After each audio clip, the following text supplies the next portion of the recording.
करता हूँ बात। साहिबा, ये क्या कर रही हो तुम? अरे गाड़ी के पीछे कौन बैठा है?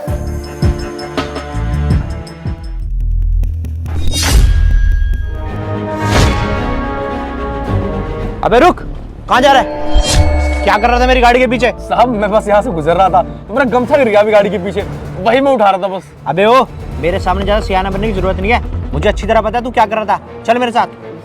साहब कहाँ ले जा रहे हो मुझे? साहिबा, गाड़ी के बाहर आओ। तुमने सुनाई नहीं दिया मैं क्या कह रहा हूँ? गाड़ी के बाहर आओ।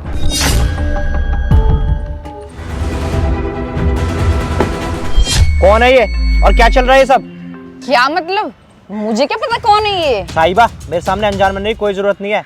मैंने अच्छी तरह देखा है शीशे में, तुमने मेरी गाड़ी के डैशबोर्ड में से सारे पैसे निकालकर इसको पकड़ा दिए। तुम सारे मेरी मेहनत के पैसे इसको दे रही हो, ऐसा क्यों कर रही हो तुम? क्या है ये सब? सौरभ, दरअसल ये मेरा भाई है। भाई है? ये तुम्हारा भाई है? मैंने तो कभी भी इसको तुम्हारे किसी भी फैमिली फंक्शन में या किसी भी तरह की पार्टी में नहीं देखा, कभी घर आते जाते नहीं देखा। ये तुम्हारा भाई कैसे हुआ? इस शक्ल का इंसान तो मैंने देखा ही नहीं। मुझसे ना ज्यादा झूठ बोलने की जरूरत नहीं है, मुझे तो ऐसा लग रहा है तुम मुझसे झूठ बोल रही हो और मुझे धोखा दे रही हो। ये तुम्हारा भाई नहीं, ये तुम्हारा बॉयफ्रेंड है ना? भला ये मेरा बॉयफ्रेंड क्यों होगा? मैं सच बोल रही हूँ, ये मेरा भाई है। ज्यादा मुझसे झूठ बोलने की जरूरत नहीं है, ये तुम्हारा भाई कहीं से भी नहीं लग रहा। तुम मेरी मेहनत के पैसे इसको देती जा रही हो और मुझसे ऊपर से झूठ पे झूठ बोलते जा रही हो कि ये तुम्हारा भाई है, ये तुम्हारा बॉयफ्रेंड है। सच मान लो अभी भी। सौरभ, तुम मेरी बात का यकीन करो, मैं सच बोल रही हूँ, ये मेरा भाई है। देखो साहिबा, मुझे कोई भी सफाई मत दो, मुझे अच्छी तरह पता है ये तुम्हारा यार है और तुम मेरी मेहनत की सारी कमाई ना अपने यार में लुटा रही हो। सौरभ रुको ना, तुम मेरी बात सुनो, गाड़ी में चलो, मैं तुम्हें सारी बात बताती हूँ। बस अब बैठ के बात करने का ना कोई टाइम नहीं रह गया है। तुमने मेरा सारा मान सम्मान ना सब मिट्टी में मिला लिया है। अगर 4 लोग देखेंगे सुनेंगे तो वो क्या सोचेंगे मेरे बारे में कि तुम मेरी बीवी हो। ना जाने वो कौन सी मनहूस घड़ी थी जिस दिन मैंने तुमसे शादी की थी। तुम इतनी गिरी हुई और कैरेक्टरलेस लड़की निकलोगी ये तो मैं कभी सोच भी नहीं सकता था सपने में। साहिबा बस करो सौरभ, ये क्या बोले जा रहे हो तुम? बस अब ज्यादा भोली मत बनो तुम।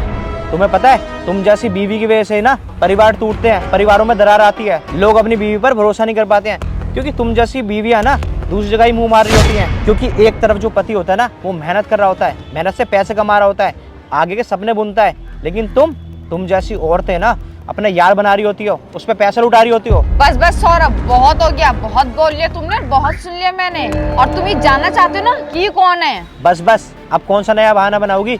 मुझे अच्छी तरह पता है कि ये कौन है। ना मैं पहले झूठ बोल रही थी और ना ही मैं अब झूठ बोलूंगी। एक एक बात तुम्हें सच बताऊंगी। तुम जानना चाहते हो ना ये कौन है? तो सुनो, ये मेरा बॉयफ्रेंड नहीं, मेरा भाई है। मैं इतनी देर से तुम्हें यही समझाने की कोशिश कर रही हूँ लेकिन तुम समझने को तैयार ही नहीं हो। अगर तुम्हें प्रूफ ही चाहिए ना तो एक काम करो, अपनी मम्मी को फोन करो और उनसे पूछो उनकी तबीयत कैसी है। माँ की तबीयत के बारे में पूछूं? आखिर तुम कहना क्या चाहती हो? तुम्हारी माँ की तबीयत खराब है गांव में। कुछ दिन पहले मुझे तुम्हारे छोटे भाई का फोन आया था कि भाभी मम्मी की हालत बहुत ज्यादा खराब है और वहाँ गांव के छोटे मोटे अस्पतालों में उनका इलाज नहीं हो पा रहा क्योंकि बीमारी बहुत गंभीर है। इसलिए उन्होंने मुझसे मदद मांगी क्योंकि उनके बेटे ने तो उनसे नाता खत्म कर दिया है। और वैसे भी जब से तुम्हारी शहर में नौकरी लगी है तब से तुमने गाँव को पीछे मुड़ के देखा ही नहीं, जैसे तुम्हारे गाँव में कोई रहा ही नहीं है। तुम ये कैसे भूल गए सौरभ कि तुम्हारे माँ बाप ने तुम्हें बचपन से अब तक पढ़ाया लिखाया, इस काबिल बनाया कि तुम्हें शहर में नौकरी मिली है और तुमने उन्हें इस हालत में छोड़ दिया। उनके बुढ़ापे का तुम्हें सहारा बनना था, तुमने तो उन्हें बेसहारा कर दिया। अरे सौरभ, कुछ तो शर्म कर लेते। और इसीलिए मैंने अपने मौसी के लड़के को यहाँ बुलाया और इसलिए मैंने वीरू को चोरी छुपे पैसे दिए ताकि वो गाँव जाए और तुम्हारी मम्मी को यहाँ लेके आए और अच्छे से उनका इलाज करवा सके। अब मुझे पता है मैं तुमसे डायरेक्ट पैसे मांगने आती तो तुम मुझे नहीं देते क्योंकि तुम्हें तो नाता नहीं रखना अपने माँ बाप से।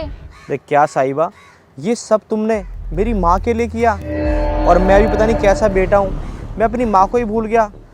जिस माँ ने मुझे पढ़ाया लिखाया पाला पोसा, मुझे इस काबिल बनाया कि मैं एक ऑफिसर की जॉब कर रहा हूँ और मैंने उनके साथ ऐसा किया, उनसे नाता ही छोड़ दिया।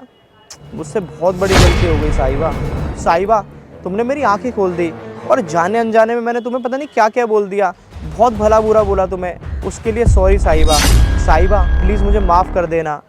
और जो गलती मैंने की अपने माँ बाप के साथ मैं उनसे ही माफ़ी मांगूंगा। मैंने बहुत गलत किया है, जिस माँ बाप ने मेरे लिए इतना किया और मैंने उन्हीं को मरने के लिए छोड़ दिया, ये मैंने बहुत गलत किया। साहिबा, मैं अभी के अभी गांव निकल रहा हूँ और माँ का इलाज मैं खुद करवाऊँगा। तुम भी एक काम करो, तुम भी घर चले जाओ और घर में सबका ध्यान रखो। मैं उधर गाँव में माँ का ध्यान रखता हूँ। कोई बात नहीं सौरभ, तुम्हें तुम्हारी गलती का एहसास है, मेरे लिए इतना ही काफी है। और तुम्हारी माँ को तुम्हारी बहुत जरूरत है, तुम जल्दी से गाँव जाओ उनके पास और उनका इलाज करवाओ अच्छे से। ठीक है साहिबा, मैं अभी के अभी गांव के लिए निकलता हूँ। हमें कभी भी अपने माँ बाप को इस तरह के लिए नहीं छोड़ना चाहिए। क्या आपको लगता है कि इस वीडियो में इस लड़की ने इस लड़के की आंखें खोलकर बिल्कुल ठीक किया? अपनी राय कमेंट्स में ज़रूर बताना। और अगर आपको ये वीडियो अच्छी लगे तो ज़्यादा से ज़्यादा शेयर करो और मेरे पेज को फॉलो करना मत भूलना दोस्तों।